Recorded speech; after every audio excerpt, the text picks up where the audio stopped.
another time at the Arc Hive, everybody. Here to Nashville. Archeon's band here coming at you with another round of talking about our, again, 2018 EP, Forged Reality. Today we're going to be talking about the final song, wrapping it up, bringing it up here for some conclusion and some good times, of course, about Evolve. Don't forget to introduce, we got our friends here. We got Mr. Chris Huff. We got T. Swain, Beastin, K. Nasty, and of course, young Cody running it over here in the corner, holding down the fort. I'm going to throw it right off the bat to our boy, Chris Huff. Tell us a little bit about Evolve, man. So Evolve, final song on the EP, and we finally get to stop talking about it. Anyways. For now. For now. So Evolve was written about, expanding the consciousness to the point, where you start to notice all of society's tricks and start to notice, maybe this isn't the way we should be running things, and start to be more mindful about our decisions. And just getting past all the bullshit we see every day through media, through technology, through, all that. Everything that's so divisive. Yeah. So. Evolving consciousness. In a nutshell. Yeah. Well, it's definitely a really broad topic. Chris, what do you think about this? I try not to. Try not to. No, I remember we were very adamant about talking about mindfulness for the lyrics. Yeah. Before it was written. Because I think the whole EP has an overarching theme about consciousness in general, and we've said this many times. I don't have to harp on it, but and we just got to this song and we're like, let's really talk about it. So yeah, and hopefully where it goes. Hopefully we'll become more mindful. Evolve was definitely one of my favorite songs. Really, the lyrics and the melodies of the vocals are really cool, but I really, really love all of the instrumental aspects to it.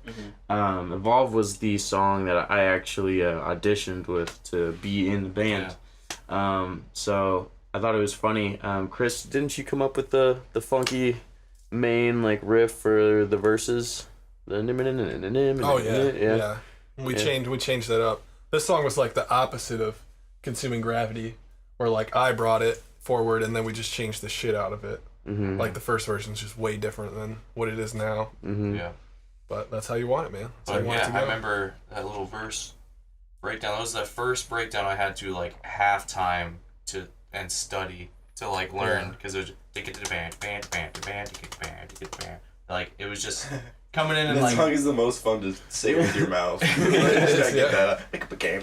percussive. Super genty. That was the whole point of that riff. But it was it was a struggle. And so that's what I remember because we had a bassist and it didn't work out. R.I.P. Yeah.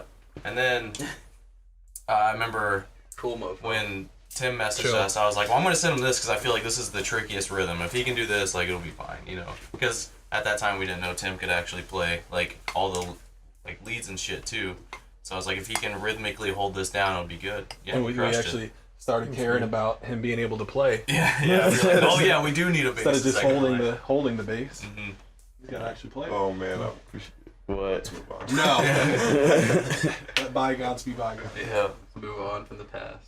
But it's a fun song for sure. I like it. Yeah, it turned out to be a fun one to play. It's really cool. It's melodic parts, it's genty parts. I remember coming up when you had the clean part, the little clean part. The little Oh yeah, kind of the picking. I had to learn funk how to strumming, I guess you would call it, or something learn how like to pick like that too. Yeah, I remember that. I remember you learning that. Yeah, so that was cool. I remember Brian being stoked on that. He's like, "This is the part." That whole section was a hoot. Yeah. I was the middle when it goes clean. Yeah. Yeah. Because I remember writing that improv solo. It's kind of backgroundy, and I was hammered. Oh yeah, it's still on the EP. That's the one that Chris tracked really drunk.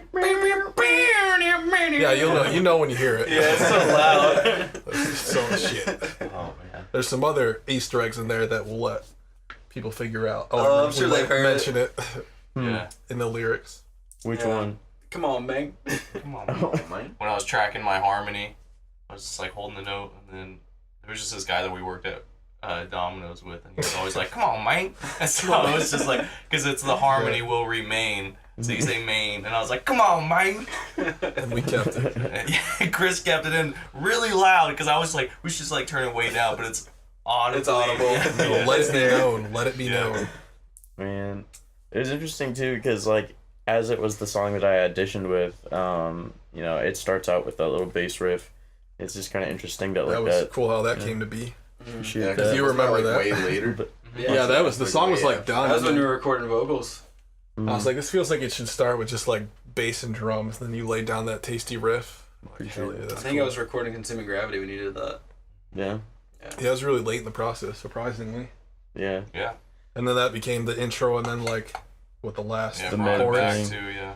for the last chorus. So I appreciate it a lot. It's probably my favorite song to play for sure. Probably has my favorite verse out of any song. Really, Yeah. which one? It just, your self-righteous pride. Like, I don't know, like, it starts with that, but, like, to me, like, let's see, lyrics cool, but just, like, melody-wise, and, like, it just has this kind of, like, edge to it, like, this very yeah. theatrical type feel.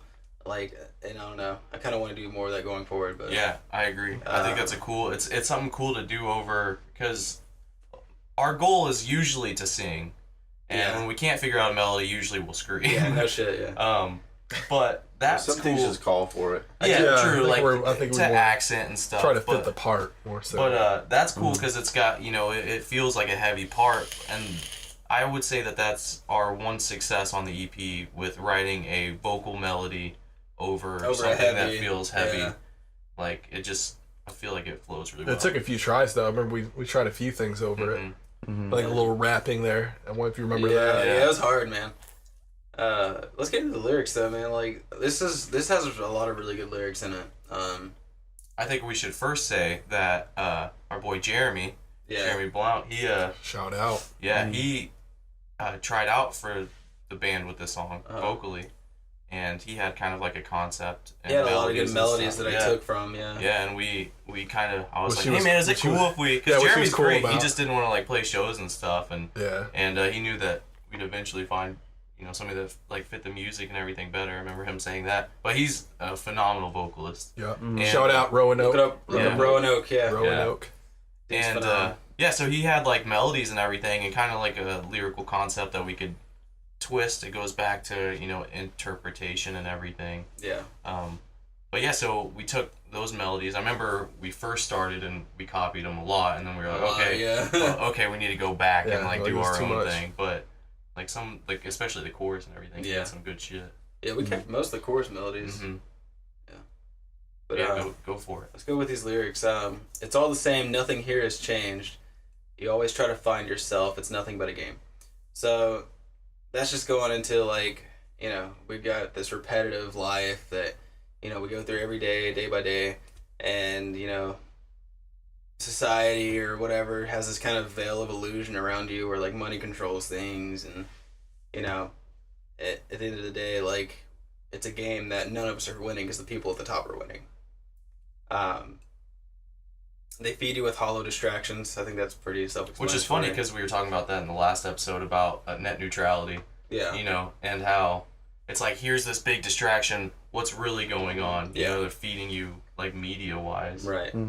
What's this distraction for? I don't know. That's what I'm The saying. point of it. It just seems They like did good. it just seems Went like every to time war. the media like capitalizes on something, like something else is going on in the Yeah. background. Like, because they blew that up, Right. and that happens with so many things. Like, things get blown out of proportion. Everybody, Facebook and Instagram, you know, Twitter, And I everything's wouldn't- blowing up. And I don't know for sure if that's like even on purpose. yeah, If like it's like connected, Mhm. you know, but I think it's Yeah. just like the way the media works Portrays. with the way that the Yeah. government Yeah. works. It's like, no matter what the media is doing, there's always some of that shit going on Yeah. in the background. And I think that's just the way like the media cycle.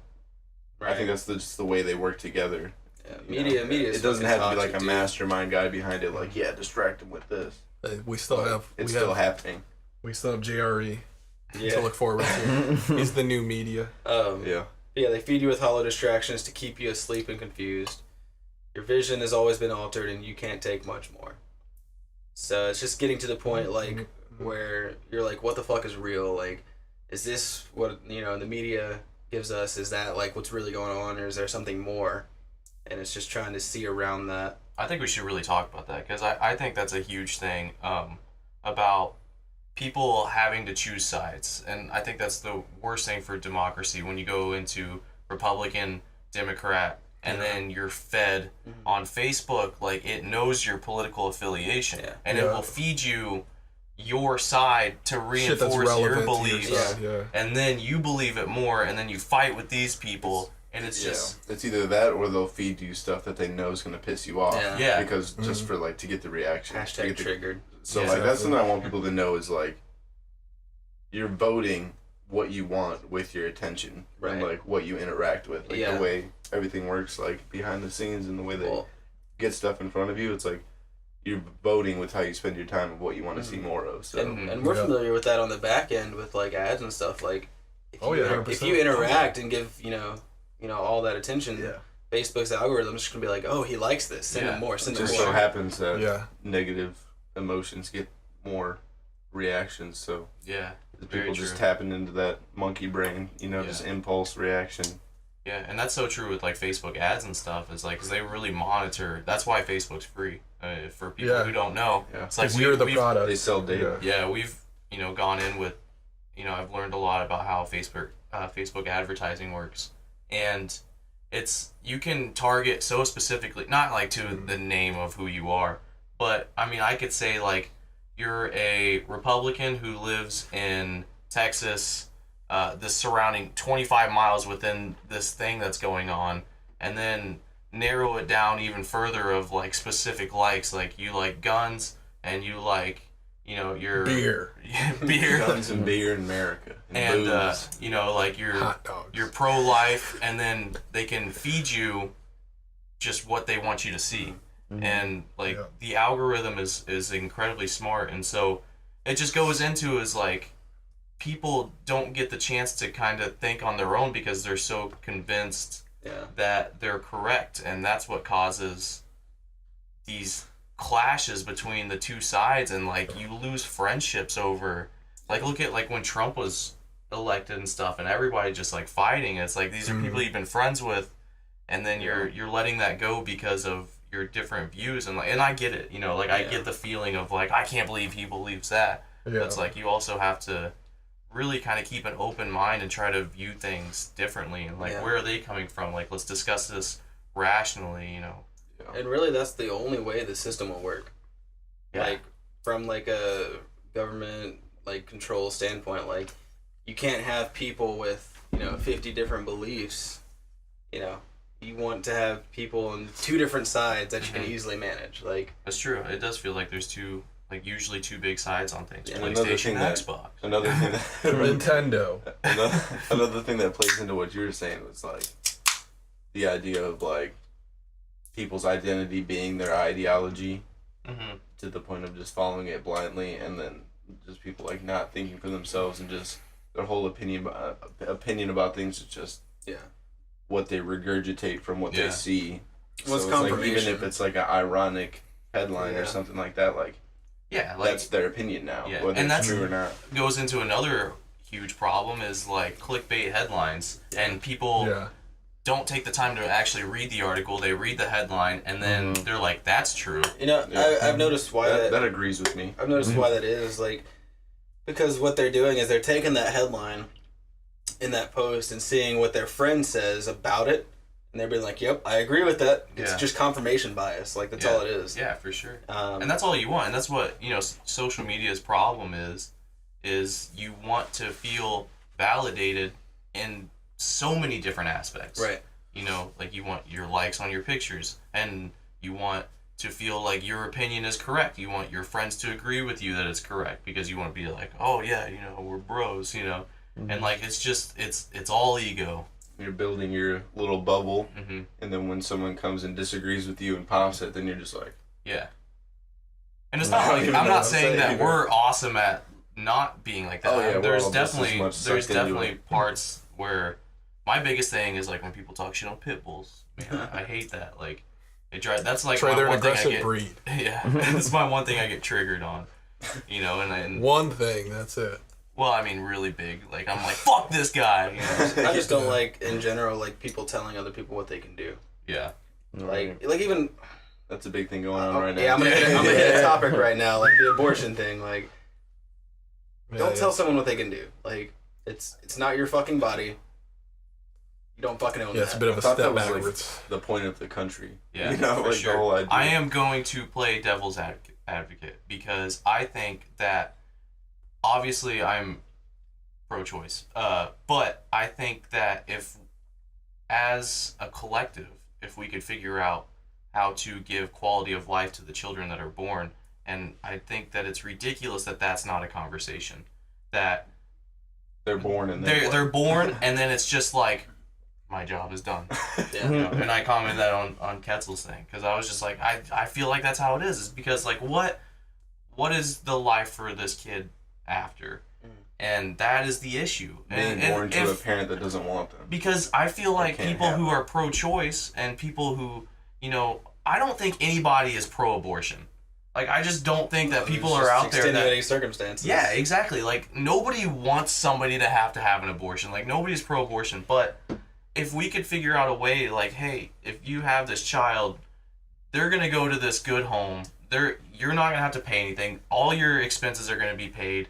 You know, and I get it still sucks. It's like 9 months of, like, but, like, think about, like, let's play the other devil's advocate, like, looking at this as well. As, like, you have these people who, like, we've all seen them, we've all grown up and seen ascending levels of wealth and poverty, and you're gonna have those people who are just pumping out kids like a factory. They're below the poverty line usually. Right. That's what's funny about it is like the people that are like, you know, having the most kids are like way below the poverty line, and they're the most like pro-life people out there. Yeah, I mean, I'm just saying it's like it's ironic. I feel like there's a common ground for people to discuss, and it's like instead of I saw this post, and like I said, I'm completely pro-choice, but it was like instead of funding abortions, why don't we fund adoptions? And it's like, and I get that that's way harder because it's like this kid's going to live with this person for 18 that years. Doesn't always work out. Like, yeah. You might go through the system, you might go through a family, you might go back to the system. The adoption system in general is terrible. It is, and that's what I'm saying. Expensive. Why do we not talk about that? It is super expensive. Yeah, exactly. Those are the issues, and it's like, if you're pro-life, I think you should be pro-gay because those people can adopt kids, and then, you know, like it's just like one of those things. It's like let them adopt these kids that you know they can't have. But I think adoption's less clickbaity than abortion. It is, but that's what I'm saying. Which goes back like, to the whole social media thing. It's like why are we not? Media. It's because everybody has. It's the same with guns. You know, it's like there's such a strong opinion that you don't want to talk about the tougher issues. And it's that's just, I am pro-choice and pro-gun. Yeah, me too. That's like the most like, important thing about the issues is that everyone can talk about it, and then you get the yin and yang balance. Both sides. You need to find a balance. To find a balance, you need to be able to hear people's ideas like unfiltered without I think what's feeling pissing like they're attacking your identity by Mm-hmm. disagreeing. And I think what's pissing a lot of people off about these like extremist abortion laws is the fact that they're like, we don't care if you're raped, you're gonna fucking have a baby. Like, no, fuck that. Did you see the thing that was like, it was pretty much like, it's cool to rape? It was like, as soon as, I think it was Georgia. And this isn't the abortion law. This is about rape. And it's like, once sexual act begins, you can't withdraw consent. Yeah. And I was like, what the fuck? Anyone can hold it together for like 10 minutes. Yeah. Like that they're crazy. You know what I mean? Like, But, too late now. Just, I mean, it's up. crazy stuff. But what I'm saying is, like, I think there is common ground, and that's, you know, and it's not gonna please everybody. It's impossible. You gotta talk about it. You gotta actually like. And you have to be open minded. You have to listen to the other side and be like, how can we, and not be so fixated on, I'm Republican, I'm Democrat, this is my view. Gotta help that's the the team. issue. And that's squash that fucking duality mindset. That's my issue with tribalism. The two-party system Tribalism too. is a like, big issue. It feels like it's either far left or far right. You know, it's by design. It's meant that way. Yeah, because then it just divides people so much, and like I feel like that was the problem with Bernie. That's the problem with Trump. Is like these are just extremists. Yeah. The system's It's flawed. like, and it's just the way that the system it's all set up right now, as far as like what gets interacted with. Yeah. It's like the people who are right in the middle that are making sense and are like, you all are crazy and like this is like a path that everyone can work with. There's nothing about them that's like we can, they're not getting the attention that like someone like Trump is in the way that we get our information now. Yeah. It's like that person that makes sense is they're never gonna get a clickbait thing because like You're never gonna. No one's gonna read it and go, too what? reasonable. Yeah. So just be like, yeah, There's you're probably right. no Okay, shock anyway, keep value in scrolling. that. Yeah. So like you have to vote for stuff like that. And that's the problem I feel like with guns is it's either like take them away or or like have them, and I'm like, that's so ridiculous. Yeah. Like, I'm sure that there's a common ground for people. There's someone somewhere that wants to knock your door down and take your guns away. Those people are not in charge. No. Of, Well, here's what I'd like to do, it's you know. in between. We're going down political way Are we here. supposed to not talk about? No, that's totally a lot of the fine. song touches That's exactly what the song's about. Let's just But- talk about religion. While we're at it, My point being, if we take, on political way, just a little dilute onto a topical avenue. We were talking about, you're not gonna find that person like who's in the middle, you can't hear him, who's like being willing to just be sane and on the very balanced path. And it made me think about Game of Thrones. all right, now we're talking. No spoilers. Let's go. Can we? But we gotta. If we say a no, solid no, No spoiler. Weeks after, it's Yeah. fine. Spoiler warning ahead Spoiler for alert. If the you haven't series seen it. finale. Turn this video off, I don't know about the or skip finale. ahead about 5 minutes. But we all know who became king now. We. Good. You haven't seen it?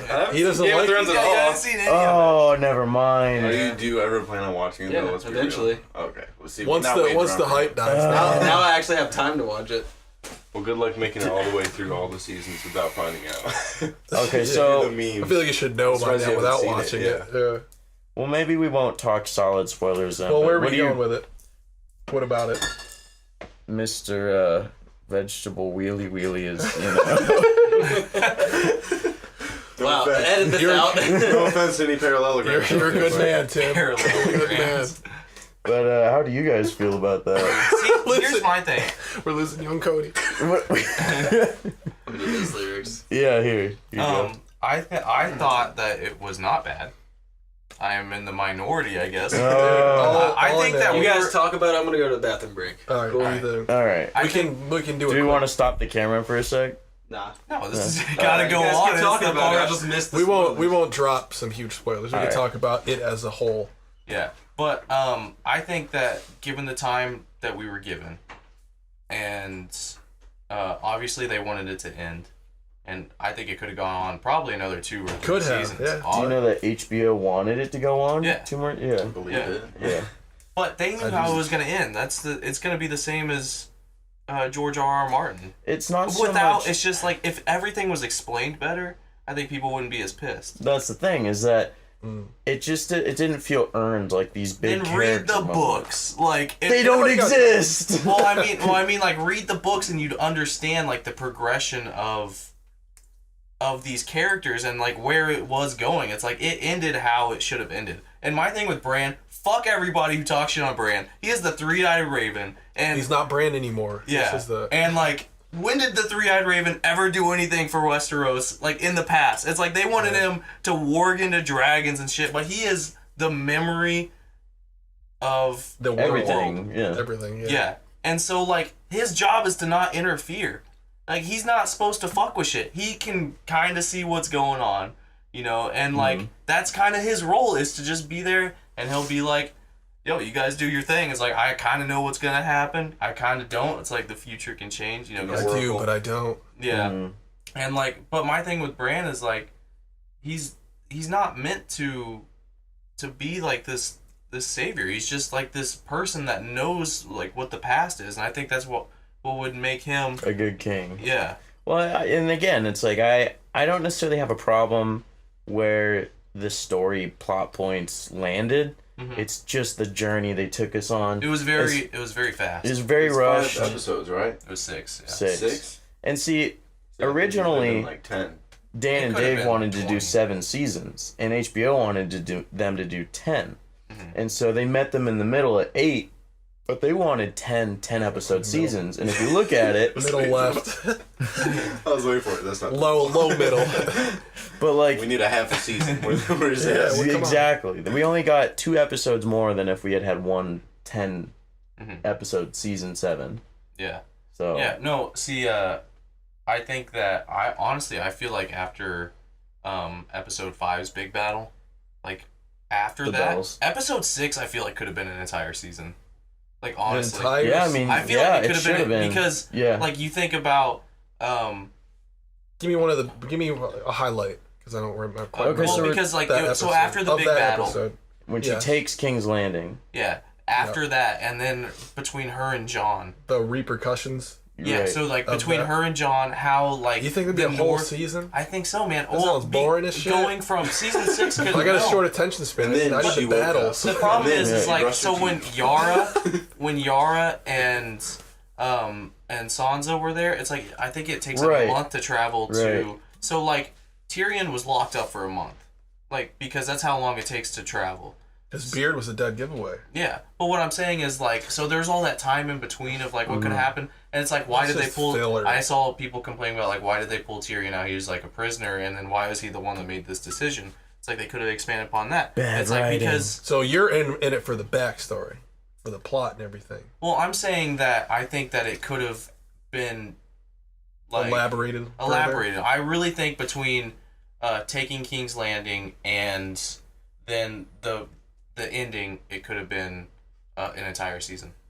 Like I really think. That's like a big thing to happen after they take King's Landing, because you're like expecting to like figure out what the repercussions are going to be. Yeah. Like as soon as she does that, you're like, all right, what's going to happen? So I feel like that could have been to have a whole season after that. Yeah, but it's the repercussions. It's like how did? But like a slower build up. So like when Jon did his thing, and then. I mean, it's spoiling if I say that, then like people know. But I mean, we're talking about all of it right now. Yeah. Oh, but this isn't even about consciousness. What? We're just going to the game. We'll bring it back. Yeah. No, we can make it relevant because of the cover. Yeah. You're right. King, even though it's the wrong episode. But, yeah, that Night King episode though. Bro, that's the highlight. That's probably my favorite moment of TV history. Yeah, that was. That was the most intense moment of the season. Oh my god. I still get chills watching that shit. And man, the scene with Drogo. Anyway, I think that between Jon just figuring out his feelings and obviously they could have done more. Like maybe Dany did go on. Maybe Dany did go on to one more place, and there's a big battle. Talking about Game of Thrones. Dude, we could do a whole episode. We're well on our way. And we're back. Now that that's out of our system. After the Game of Thrones talk, what we were talking about earlier with everybody's confirmation biases made me think about the next part in the lyrics. If I could get those pulled up real quick. Also, I want to say to tie this in that I think that people are jumping on the bandwagon with hating Game of Thrones so much. That's tying it back. No, I don't hate it. Like I just haven't seen it. I think people are like, cool. I just feel called out. Not season 8. Not people who saw it. I'm talking about people who watched season 8. Oh, okay. It's terrible. I think that no. Anyways, I think it could have been better, but I think that since everybody's seeing that, everybody else hates it. I don't even care. I would watch it all again just for the Battle of Winterfell. Well, it'd be like, what if you kept getting a sandwich from like 7-Eleven, and like the general consensus is like a 7-Eleven sandwich is really not the best. Like, if everyone's agreeing that it's really not the best. Dare you? Depends on the sandwich. I don't know. It was a weird analogy, but... That was a weird analogy. Shout out 7-Eleven. We're going to go back to the song now. Yeah, alright. What are we talking about? Earlier, we were talking about people's confirmation biases and seeing something and be like, yep, that's right. That's me, yo. The next part in the lyrics kind of gets into that. It's your self-righteous pride eats away at your subconscious mind. And I just think that is a simple lyric. Like, that just has so much weight behind it. It's saying, like, your ego is over-controlling, like, everything that you are as a person. And to get past that, you need to be aware of everything that's, in front of you, but also inside of you, outside of you. You need to be aware of everything at once. For sure. Which is easier said than done. Like, an ego is such a hard thing to, like...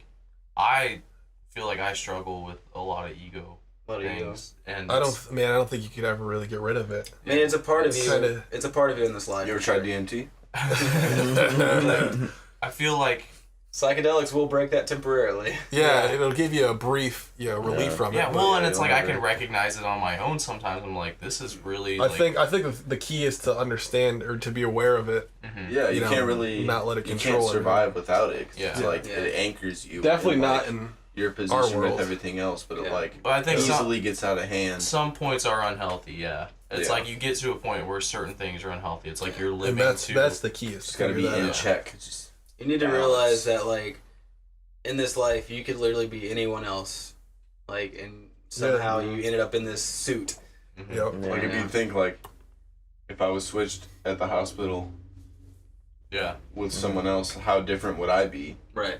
From having a poor mom, or having, if my parents got divorced when I was young, or if, someone, any number of things could have went differently and made me different. Yeah. But it's like, since I grew up how I did, I think that I'm this person. It's like, I'm only this person because of this. Everything that came before it. And then it's weird to think about, like, going back to kind of like abortion or miscarriages and stuff. Like, I know my mom had like 4 miscarriages before she had Hoyt and stuff, and it's just weird to think about, because it could have been a completely, if she would have had the first one, then that's a completely different child. You know what I mean? And like that's wild. Everything to think that came about. after it would have been different. And so and then like everything kind of changes and stuff. So it is weird. So your self-righteous pride eats away at your subconscious mind. You're afraid of change. It's time to face the truth. The path has been laid, but it's up to you. So literally, like, spiritual teachers or whatever, just like enlightened people in general, like, they've been telling people for thousands of years, like, hey, there's this other path. It's really nice. Like, you can see, like, everything in front of you and you're not distracted. Like, why don't you try this? Try meditation. Try, whatever religion. Like, there's ways outside of this mindset and outside of this system. And I think, like, it really is just up to you at the end of the day if you're going to take it or not. Like, you can be distracted. You can be caught up in the matrix if you want. But I think ultimate goal for someone's soul or life or whatever you want to fucking believe in is, like, to get past all that and to focus on themselves. The thing about it is that's the path has been laid, but it's up to you, and it's not the fun or easy. Yeah, it's not easy. For sure. It's like the harder thing to choose, and you have to choose it. Yeah, and it just takes time. Like, you're not gonna instantly, like I said, working on like ego and stuff. Like, that's not gonna happen in one day. You know, it's just anything worth having. It's the same with like like practicing music or furthering yourself in your career, instantly your job. Is probably superficial and will fade for sure. What's just so tough with our current technologies. Like instant gratification. That's what makes it hard. Have food outside. Everything's set up to be instant. Click a button and have any type Yeah. of girl you want. Type What? of thing. How's that work? And that's interesting. Do you think with technology, like, I kind of had this in mind when I was writing this, do you think technology kind of takes us away from that, like, inner aspect of, like, finding ourselves? Oh, for sure. I think it's going to be a lot harder. That's what we were talking about in Experiment, is like, because VR is going to give you instant gratification for whoever you want to be. And why would you want to come out of that if you can instantly be... If we didn't have to work to be, like, a band, it's just we were instantly successful at playing these huge shows, I think it's all a virtual reality that feels... real, that feels indistinguishable. I think that would be the...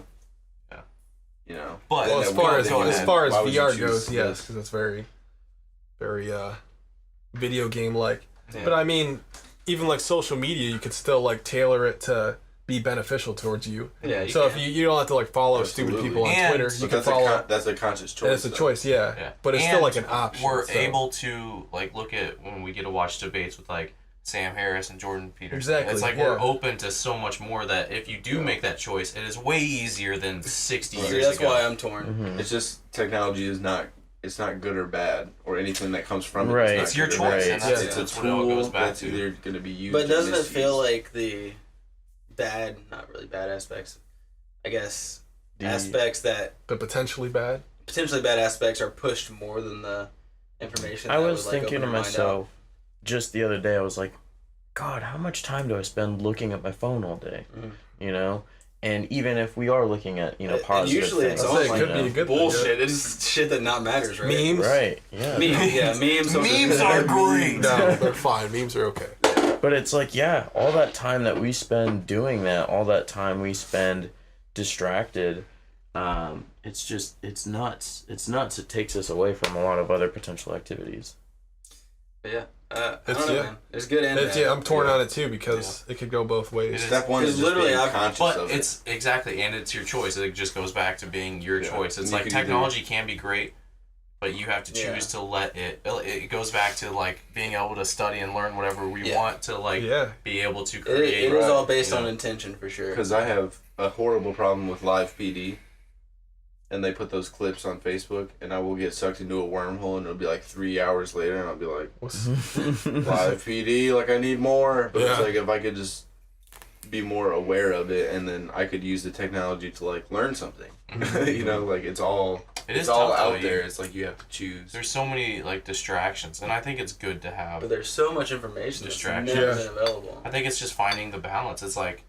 Because like I know when we were doing the EP, like I burnt the shit out of myself because I was like I have to constantly be doing something productive, and like I'm still coming out of that of like just grinding so hard and not allowing myself to have those like those moments of human relief. Like just like you know like it's all breathing balance, and man. It's all kind of balance. like how what you just said, like you kind of get caught up in the grind, you know. Because that just feeds into the next part of this. It's inside you're caught up in your mind, afraid to be all alone. But for a moment in time, you should just let go. Yeah. Like, just relax, chill. Yeah. Like, to a certain extent. Yeah. Well, I think don't chill too much. And again, we're gonna go back to balance. Like, it is. Everything is balance, and that's just it goes back to everything we've been talking about Republican, Democrat, PlayStation, Xbox. I think there's bigger things. Consciousness, subconsciousness. Like family. Yes. I think it all ties back to mindfulness. Like, if you're working too hard, you got to be aware of that. You know, chill a little bit. If you're chilling too much, you got to be aware of that. Like, it's time to get back to work. It's just so hard to do. It is, like, 100%. There's so many different things, and you try to be in the center of all of them. And it's like... Well, I think... It's like, how do you know... It seems like the only way to do that for me would be to, like, hardcore plan out everything else I'm going to do, but then, like, then you're going off balance in that way. Else. You know, that too. But it's also, like, then you're too into, like... Then that's, like, out of balance too structured. It's like... It's a lot of moving parts. It's weird. Like, everything is just figuring out how to do it for yourself. It's like, look at us with the gym lately, you know, and, like, forcing ourselves to go to the gym. And it's like, you don't want to, but you know you should. Same with, like, you feel eating. better afterwards. You do feel better but afterwards. It's like, it's like, you know, for us, it takes so long to get there, and it's like you come up with these excuses and everything, but it's like finding a way to do it. It's just, I don't know. It's and then just, once you get there, it's fine. It is, but it's still like this huge time restriction, and you start debating in your head, like, is it worth? Because, you know, with Nashville traffic, for us to get to the gym takes an hour. That's why priorities are important even before. And for how us, you spend your time. So much. Yeah. Like, you know, you have a lot of different. I could mix this song, or I could. Yeah, exactly. And it's like, what do you choose to do? And it's like, obviously, you know. But at the same time, maybe we're just being too hard because it's all going towards a beneficial thing. Yeah, because I feel like I'm most productive when it's like I just kind of move from thing to thing, but it's all just under the same umbrella. And it's like, there's in music, especially doing everything DIY, there's no way to be bored. So I feel guilty when I'm bored because I'm like, there's always something between videography and all the audio stuff that's constantly going up and all the songwriting, just literally every different facet of that. It's like there's no way you could be bored, but it's just like still I feel like that's where like analysis paralysis comes in. Which that too. That's why you have Jordan Peterson style. You break it down into steps small enough to where a step you know you would be willing to take and be able to do that day. Yeah. That's like one thing. One major thing from Jordan Peterson that I learned is like anything, any mountain, any elephant, it's like break it down into something you can and will do today and then hopefully try to I think it's snowball it up. Achieving anything. But it's about having the goal. It's about having like the purpose. Yeah. That's where you have to have a vision. You have to have a clear focus on it. Yeah. I think, like, I don't know, like what you said about mindfulness, I think it's important, like, because I think a lot of people just go through life every day on autopilot, you know, oh, I gotta go to work, oh, I gotta go pick up my kids, I gotta take them there, you know, I gotta do this, gotta eat dinner, what am I gonna eat for dinner, you know, it's just like, the mind's focused on, like, just getting through the day usually, and I think it's important, like, every now and then just to be like, calm down and just have like a center of focus. Like I'm here. I'm here in the moment. 100%. Like this is me living and breathing. Like, and just like center themselves. That's why it really helps if what you want to do and what you have to do can align, which is what we're all trying to do. That's funny. I was talking to Cody about that, about how like here in Nashville, like sometimes we'll get off, and like not upload something, or we get distracted by things. But it's like we're here, and it's like there's kind of no other choice for us. This is like that's what we're here for. Our thing. So it's That's like you always get back on track, and it's like you might fall off for a second, but it's like you always know your path. So it really helps to always have that, because you're like, oh, I'm not here to, deliver or serve or anything like that. That's something you said a long time ago when you were just like, I did not uproot my life and move across the country 100%. To come waste my time. And it's like, I thought a lot about that. It's like the sacrifice we all make of being away from our families and being being away from everything we've ever known. It's like you have to make it worth it. You have to like justify it in the end. So it's like we can't just sit here and twiddle our thumbs. It's like which is so hard, because like we get distracted by daily anything. Meme drones, anything. Like the daily grind too, like going to work. 100%. And it's like, oh, we gotta fund the band. It's like, oh, so we gotta work to fund the band. We have to survive. So and it's like, oh, I gotta work to do this, so like I can't dedicate full time to this because I gotta do this, and I think that's just part of. I'm sure thousands of people totally understand that, and I think that's the joy of it, in a sense, of us, and we talked about this in the last episode of how you have to push yourself, and it's like, how do we really do this? Like, how do we figure out a way? And it's like, I feel like we make steps. Yeah, so it goes back to doing the small things. Because, moving away is a massive undertaking. But you just take it step by step, start packing, whatever. Yeah. Start figuring out the route. Because we have, the end goal here. Exactly. It's like...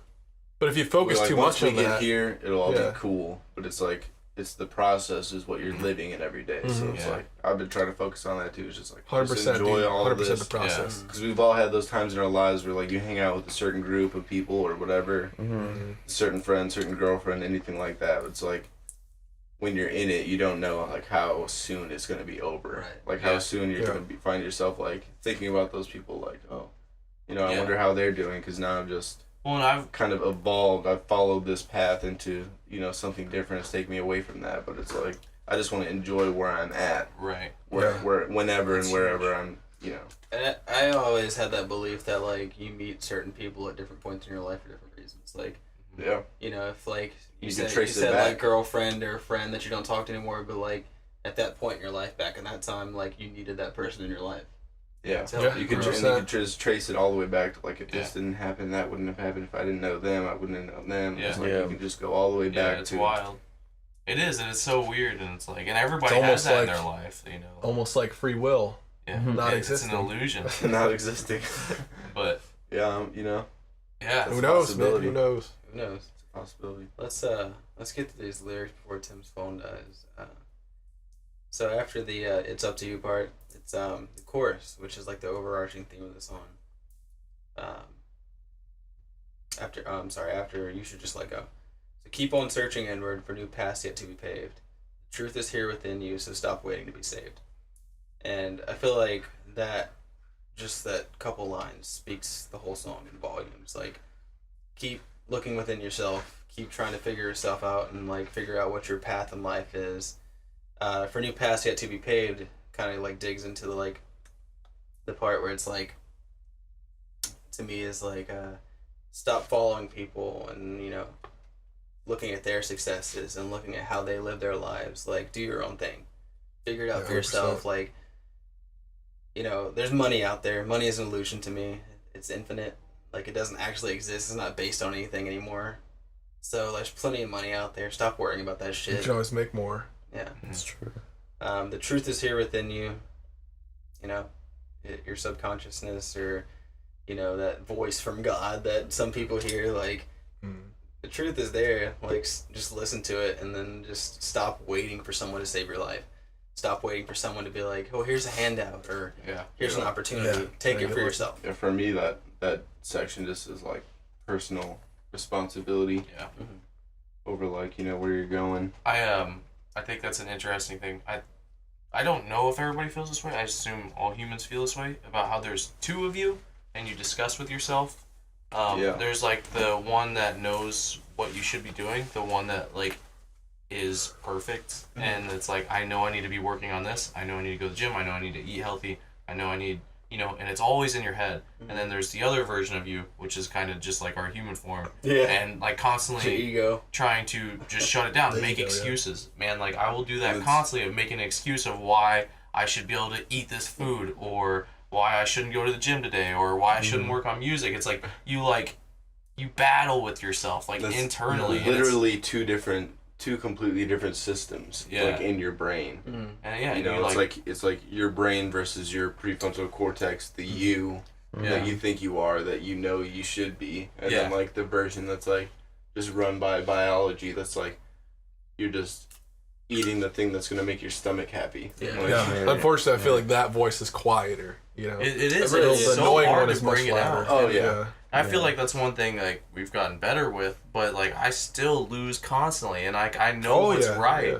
and it's crazy because you know what's right, like you so know, strong. It's you like, know like what you should be doing, but somehow you convince yourself. I think that louder voice just like kind of plays off like the animalistic side of you and the urges, the human urges, like, and that's why it's so strong, because that is your base level. You know. Yeah, it's probably. We lived for that probably for so many thousands of years that it's like, and the reason why like so hardwired. we want to eat sugary things and shit like that is because it's not natural in the wild. It's not natural for us to have this much of it. So when you get it, it's a treat. But it's scarce. But it's a treat. And as a human, you want as much of that as possible. Yeah, because it makes sense. It's like, like I could not eat like tomorrow, you know, like because back in the day that's how it was. It's like I should eat because it's got a lot of carbs and sugar, and it's like this is gonna hunt something, eat 10,000 calories, and then not eat for 3 or 4 more days. You know what I mean? Until you kill something else. So we're wired for those basal animalistic needs. 100%. And it's just like it's you gotta louden that little voice up inside your head. Do y'all think that should go away in the future? Say we were to like evolve further. See, this goes back to the balance. survival. Evolve further. I think we're at a crossing point right now where we have to collectively. I feel like individually we're all kind of like, okay, I understand what's going on within myself, like this kind of battle. I have to choose to do things that I don't necessarily want to for the better for like tomorrow. Yeah. Because we have the sense of like. Tomorrow, there's me next week, there's me down the road, so we have to think like smarter, but we have to collectively as a society and as like an entire world like choose to take that step into like we're all gonna live as if, you know, because that's always, tomorrow's not guaranteed. It's like I feel like that's part of what the impulsive nature comes from. It's like I could die right now. So that's very true. I've never thought about it. So here's my accept that there's gonna be us later too. Yeah. Right. That's why I want this now. My idea on that, like you said, it's like we should get away of those basal animal needs, like. Well, not get away, but like if there's a purpose. Right. It should be the other way around. In the future. My idea on that is like if we want to continue as we are, we need to find a balance. But if we want to transcend and become like a utopia kind of thing, like we need to be more aware of like other people and their feelings and stuff like that, and get away from those basal animal needs, because like as animalistic as we are right now, we're just focused on ourselves and like keeping ourselves alive and surviving and stuff. So it can go like those 2 or 3 ways. Like I think if we stay as we are now and don't find a balance, our society is going to decline and we'll eventually kill ourselves. Right. But if we find the balance in our lives, we'll kind of just maintain, get by. Because I feel like that's the only way for human consciousness to evolve, is for humans to, like, as a collective, or the majority, to feel, you know, that they want to pursue, you know, like, just being open-minded and stuff. Because as long as we're, you you know, the minority. Like, it's not. It's very hippie. You know, like this is hippie. Yeah, man, far out. What do you mean by we're the minority though? Like the minority of people who actually think that way? I would say that like the people who are, I would say creatives are very good at being open-minded and stuff. Right. Because personally, I feel like it's like I feel like we're the majority of like if you just ask a regular person and you like sit them down and have a talk with them like this, like they'll be on the same level. But I think it's just that the people who aren't like that are so much louder. Very true. That's very than true. everyone else. See, my thing is, I think that people understand this, but how many act on it? Yeah, that's a really good connection from what we were talking about earlier, like how that voice in your head's super loud. Yeah. So society kind of works like that too. Wow. Yeah. Could be its own song right there. Yeah. Mm-hmm. Like I Evolve Part 2. Yeah. I feel like we think about things more than we do things, but like when we get to the moment of doing it, like who's really in charge? Yeah. I feel like that's like on a societal level too. Like, is that a word? That is true. Societal? Yeah. Oh, definitely. And I think media has That's a lot the to do problem with that too, yeah. too. And it's like you said, like the people who are negative are louder. I shouldn't say negative, but you know, most of the time, well, just on represent the internet, that. like, yeah. You know, it's funny because like when you think about music and people might listen to your song and enjoy it and they're like cool and they scroll on, but somebody who fucking hates you, they're gonna be like, oh, let me type out a paragraph for you. Be like, fuck you, you know, give up, continue to your day job. Yeah. You know, like that one guy who went multiple videos on ours. No, he didn't. You came back to the same video multiple times to comment on Consuming Gravity. He was like, shout out if you're watching this. I think he's a fan because that dude came back. You know, like, he came back, he talked shit. 2 or 3 times. He talked shit, and then I was trying to diffuse it. I was just like, oh, dude, that's hilarious. Because he was like, I don't know, he said something. It was actually funny. He was like, put your... Go check it out. On because the car's back in the garage. Yeah, because Consuming Gravity was like, the tagline that I used was... who said garages were just for cars, and he's like put your cars back in your garage. and I was like, that is like a fantastic comment, and dude just triggered. Yeah, dude just got triggered. And then like he came back like a month later when we were doing our EP release thing, and he was like, just want to let you guys know you still suck. And it was under a different account. But you know, and like we got that a lot, and poor Huff, he took the brutal. Like, nobody really talks shit on the instruments, so like we're great. So we're great. But oh god, you have to know as the face of the band, you're gonna get run to the bullshit. But that's what, unfortunately, and I don't like this either, but that's what most people listen to when they listen to a song. Yeah. So and technically, like legally speaking, the song is the lyrics and melody. Very true. So it's like, and that's why. Yeah. But to tie it back to the whole evolve meaning, you gotta be aware. You gotta be aware of people like that. Yeah, because Huff, I feel like you've gotten a little bit better. But I don't care as much anymore. Yeah, I know that was... That was kind of rough, like when we released that video, just all the negativity, like, it wasn't actually a lot either. It wasn't a lot of negativity. So you need that, though. It can't be all good. And that's, again, the negative comments you could have. Yeah. It works like that at my job, like, too. You could have 10 10-star reviews. There's probably like 85%. No, I would say there's probably like 90% positive. I would say it was 90% positive and 10% negative. 10% is so much louder. Yeah, exactly, That 10% hit me hard, we feel it more, That took me a while to get past, but now, like, I kind of just look at it as, like, you know, not everybody... You gotta welcome it. I am just so stoked for releasing Beneath the Waves music video, because I feel like we're going to get so many great, funny... mean comments. Yeah. Especially like us being in all white. We will now. Like, but going back to that, like that's them voting for us. Yeah. Like, by engaging with it's all good. Whether it's negative or positive, they're casting their vote. Because people are, when people watch it, it's just social proof, which is also egotistical. Which it is, and it's funny. Let's go into this. This ties back into my ego issues. I screwed up a lot on. I know this is. This ties back to me. I was gonna make it. To bring it about me. I'm sorry. The problem with how much I love myself. It's a learning experience. Yeah. So with Consuming Gravity, I just kind of figured out how to boost on Facebook, and I created these audiences and boosted it, and I saw the views racking up, and I kind of ignored the signs that this wasn't. It wasn't the most beneficial to the band. Right. Yeah, you kept that going for a long time. I think I don't even want to tell a couple months. I don't even want to tell you guys how much we spent on it. I know. We don't need to know. We don't need to make it public either. Anyway, so what happened was I saw the views rising. I remember when we hit like 10,000 views, and when we hit 50,000 views, and then we hit 100,000 views, and it's like the problem was I was letting it run, hoping like the social proof would show like be beneficial in some way. And I was like, maybe it'll get better in some time, but Facebook algorithm doesn't work like that. It's like after $5, it's pretty set.